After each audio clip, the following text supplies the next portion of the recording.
Okay guys, so we're just going to go through the goodies that we give you and then how to test your water and your basic water chemistry for salt water or chlorine.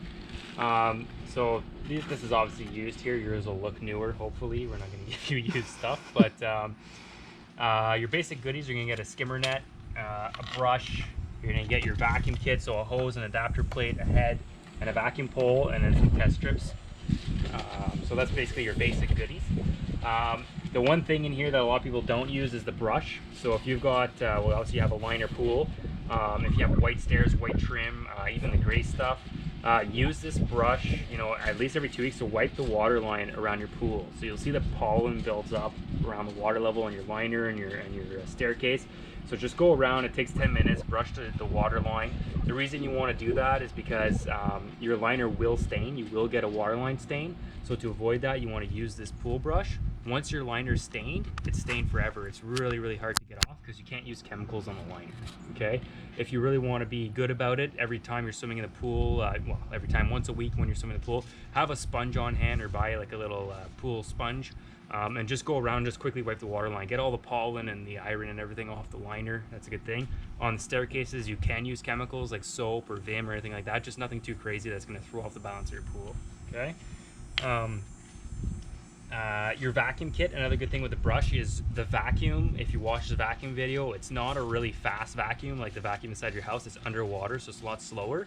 So what I like to do is if I know I'm going to vacuum the pool, instead of just connecting my vacuum and vacuuming the entire surface of the pool, I take the brush and I brush my stairs down, the shallow end, I push everything into the deep end. Then I let everything settle for an hour. The main drain catches all the fine stuff and just puts it through the pool filter. And then when I go out to vacuum my pool, I'm only vacuuming my deep end. So I've just changed an hour job into 10 minutes. So that's a good trick to use with this brush too.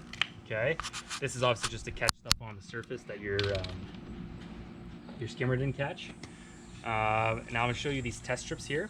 Okay, so if you have a saltwater pool, on the back of these test strips they test for pH, chlorine, alkalinity, and stabilizer. Okay, these are the 4 chemicals you want to have on hand for sure. So if you see these on sale, that's what you're going to want to get. The pH up, you need pH, or the pH, you need pH up and down. The chlorine is controlled with your chlorinator, but a good idea to have some shock pouches on hand and chlorine pucks for when your chlorinator is too cold or the water's too cold, doesn't work. Something to bring the alkalinity up and down, and then some stabilizer. Okay, so when you first get your pool water, if your pool water is brand new, you just got the water truck in, you got the city chlorine in there, you might get a hint of green water. That'll clear up, don't worry about it. But if you've got fresh water, if it's the spring, bring a sample of water to a test store. So, you know, let's just go, they're gonna print out a paper, they're gonna give you, you know, a breakdown. Your pool needs to add this, needs to add that to the pool. Once you've got your pool water perfect with that test, then use these test strips every week to test your pool water. Okay, with the saltwater pool, you'll notice that your water is a lot more stable than a chlorine pool. So when you're testing, you're probably not going to be adding very much, but you still have to test your water. Worst thing you can do is just neglect your pool. Okay, so on these test strips, those 4 chemicals I told you, you need to have those chemicals on hand all the time. Other chemicals you might notice is like calcium. There's stuff to get phosphates out of the water. Most of those chemicals are one-time chemicals, so once they're in your water, they stay in. These are chemicals that get used up in the water. Okay, so that's why we're testing for these 4 here. Okay, so to use these test strips, very simple. Just take one out.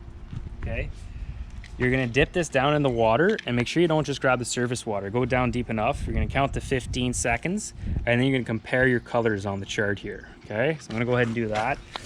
So I'm not just going to the surface, I'm going a bit deep, almost arm's length there. Okay, then I'm going to wait 15 seconds.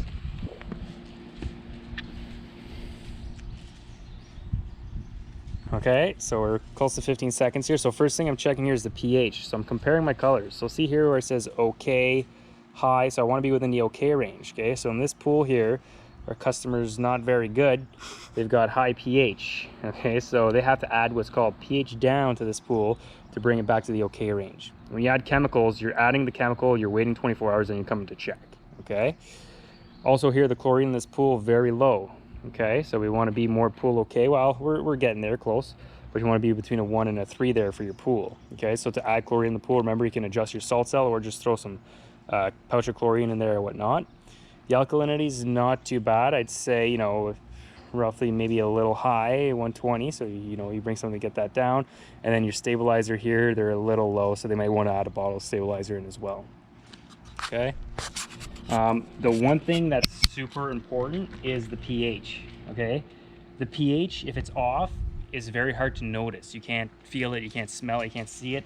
But if it's off, it will rot out your heater. So your heater's got copper coils in there. I've seen it happen within 1 season. Okay. And if your heater rots out due to pH, Pentair actually won't cover you for your warranty. So very important to keep your pH at a neutral pH. So make sure you've got that there. And they can tell if the heater's been worn out due to bad pH. So it's not something that you can really cheat, you know. So definitely make sure you keep track of that. Keep your receipts if ever you're buying chemicals. That'll just protect you for a warranty. They just want to make sure you're a responsible pool owner. If you neglect your pool, that's the worst thing you can do. Okay.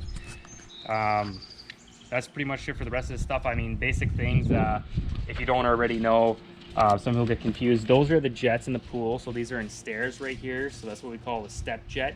If anybody's talking to you about a return, it's something like this. It will look like this. It's right in the wall of the pool. Okay, so those are jets. We call them returns because they return the water to the pool. Then you've got your bottom 2 drains. Those are hard to miss, right? The 2 big drains at the bottom. And then you got your skimmer. That's the square box on the side of the wall over there. Okay, while we're looking at the skimmer, that's your water level you want your pool at. So halfway down the skimmer to 3/4 up the skimmer. Halfway down is your minimum water. Okay, if you go below that, you're going to start drawing air to your system. You can even bring that right up to the top. The only reason you have a skimmer is to collect leaves at the top.